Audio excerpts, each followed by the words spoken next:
Tony हैरान रह गया जब उसने देखा कि होटल में वेटर्स की पूरी टीम मिलकर सिर्फ एक प्लेट खाना उठा रही थी। उसमें न सिर्फ खाना बहुत कम था बल्कि चावल के भी सिर्फ 10 दाने थे। उसने सोचा ये कोई मजाक होगा, लेकिन उसे क्या पता था कि पूरी दुनिया में सभी इंसानों की ताकत 100 गुना कम हो चुकी थी। अब अगर कोई एक हाथ से पानी की बोतल उठा सकता था तो उसे ताकतवर माना जाता था। एक साधारण सी टाइल उठाने के लिए 4 लोगों की जरूरत पड़ती थी और अगर कोई 20 चावल के दाने खा लेता तो वो बड़ा खाने वाला कहलाता। लेकिन टोनी ही एकमात्र इंसान था जिसकी ताकत बिल्कुल भी कम नहीं हुई थी और उसे खुद भी इसका पता नहीं था, जब तक कि एक दिन उसने सड़क पर एक क्रेन को 10 किलो का पौधा उठाते देखा। वो चौंक गया और पास जाकर देखने लगा। इसी दौरान वो गलती से एक खूबसूरत सीईओ से टकरा गया, लेकिन तुरंत ही उसने उसे संभाल लिया। जब उसने सीईओ से पूछा कि इतने छोटे से पौधे के लिए क्रेन की जरूरत क्यों पड़ी, तो सीईओ ने टोनी को नजरअंदाज कर दिया और कहा कि ये 10 किलो का है और तुम जैसे कंस्ट्रक्शन वर्कर इसे नहीं उठा सकते। लेकिन जैसे ही टोनी ने बिना किसी मेहनत के पौधा उठा लिया, वहां खड़े सब लोग हैरान रह गए। सीईओ भी हैरान रह गई कि टोनी ने अकेले ही इतनी भारी चीज उठा ली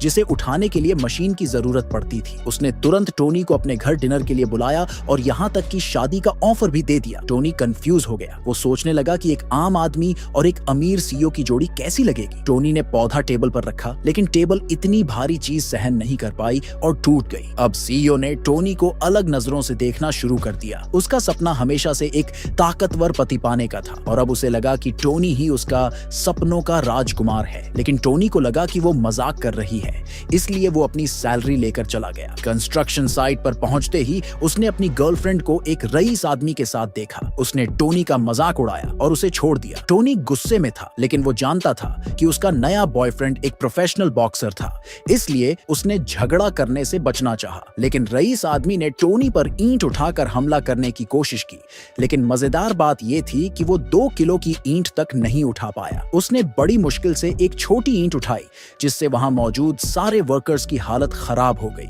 गुस्से में आकर टोनी ने एक थप्पड़ मार दिया और बॉक्सर ऐसा उड़ा जैसे कोई कटी हुई पतंग। तभी वहां सीईओ पहुंची और उसने सब कुछ देख लिया। उसने टोनी को फौरन अपनी फैमिली की बॉक्सिंग चैंपियनशिप में शामिल होने के लिए कहा, जो उनकी जिंदगी और बिजनेस के लिए बहुत जरूरी थी। लेकिन टोनी डर गया। वो तो बस एक मामूली मजदूर था, लेकिन अब सीईओ किसी भी कीमत पर टोनी को नहीं छोड़ना चाहती थी। उसने टोनी को मनाने के लिए खुद को तक ऑफर कर दिया। टोनी इस ऑफर को ठुकरा नहीं पाया और उसने मुकाबले में भाग लेने का फैसला कर लिया। खुशी से झूमती सीईओ ने टोनी को महीने की 1 मिलियन सैलरी देने का ऑफर भी दे दिया। साथ ही उसे शहर के सबसे लग्जरी होटल में दावत पर बुलाया। जब टोनी वहां पहुंचा तो उसने देखा कि वेटर्स की पूरी टीम एक प्लेट खाना उठाने के लिए संघर्ष कर रही थी, ठीक वैसे ही जैसे उसने पहली बार देखा था।